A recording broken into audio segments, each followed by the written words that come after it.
Hello' viewers সকলোকে স্বাগতম জনাইছোঁ মোৰ প্ৰিয় অসম চেনেলত।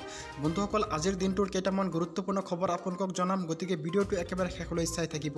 ইয়াৰ আগতে আপুনি যদি মোৰ চেনেলটো এতিয়াও ছাবস্ক্ৰাইব কৰা নাই তেন্তে এনেকুৱা ভিডিঅ'বোৰৰ আপডেট সবাতোকৈ আগত পাবলৈ মোৰ চেনেলটো ছাবস্ক্ৰাইব কৰি কাষত থকা বেল আইকনটো প্ৰেছ কৰি দিব। আজিৰ প্ৰথম খবৰটো হ'ল 1 জুলাইৰ পৰা হোৱাটছআপকে ধৰি বিভিন্ন সামাজিক মাধ্যমত কেন্দ্ৰ চৰকাৰে ভাৰতৰ প্ৰতিগৰাকী নাগৰিকক 2000 টকাকৈ সাহায্য আগবঢ়োৱা আৰম্ভ কৰিছে বুলি এটা বাৰ্তা ভাইৰেল হৈ পৰিছিল। সামাজিক মাধ্যমত ভাইৰেল হৈ পৰা বাৰ্তাটোত এটা লিংক দিয়া হৈছে আৰু তেওঁলোকে দেশৰ নাগৰিকসকলক চৰকাৰে আগবঢ়াই থকা ধন লাভ কৰাত সহায় কৰিব বুলি কয়।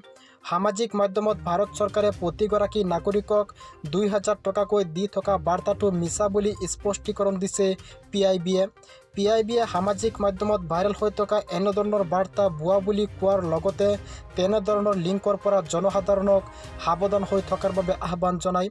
আনহাতে কিছু সংখ্যক লোকে নিজেই এনেধৰণৰ ভুৱা লিংকৰ বিৰুদ্ধে সৰব হোৱা দেখা গৈছে।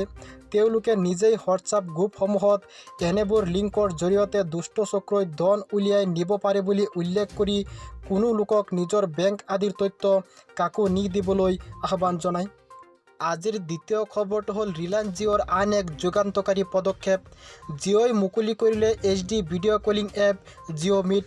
ইয়াৰ জৰিয়তে এবাৰতে প্ৰায় 100 জনে অংশগ্ৰহণ কৰিব পাৰিব ভিডিঅ' কনফাৰেন্সত। এই হাই কোৱালিটিৰ এপটো প্লে ষ্ট'ৰ বা এপ ষ্ট'ৰৰ পৰা ডাউনলোড কৰিব পাৰিব।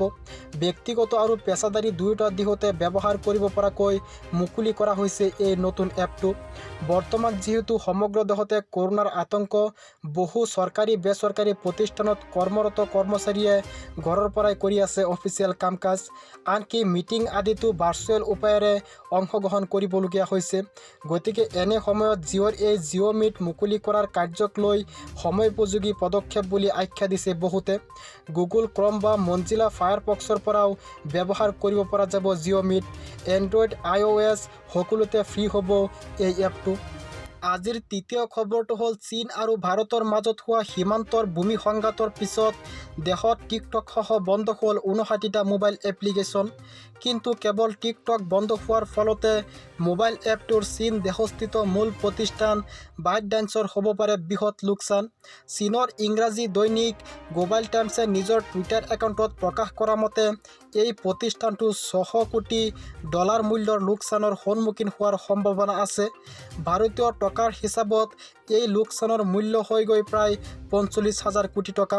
গতিকে ভিউৱাৰ্ছ, এইকেইটাই আছিলে আজিৰ গুৰুত্বপূৰ্ণ খবৰ। ভিডিঅ'টো ভাল লাগিলে সকলোৱে লাইক কৰিব আৰু এই ভিডিঅ'টো আপোনালোকৰ বন্ধুবৰ্গলৈ শ্বেয়াৰ কৰি দিব। ধন্যবাদ।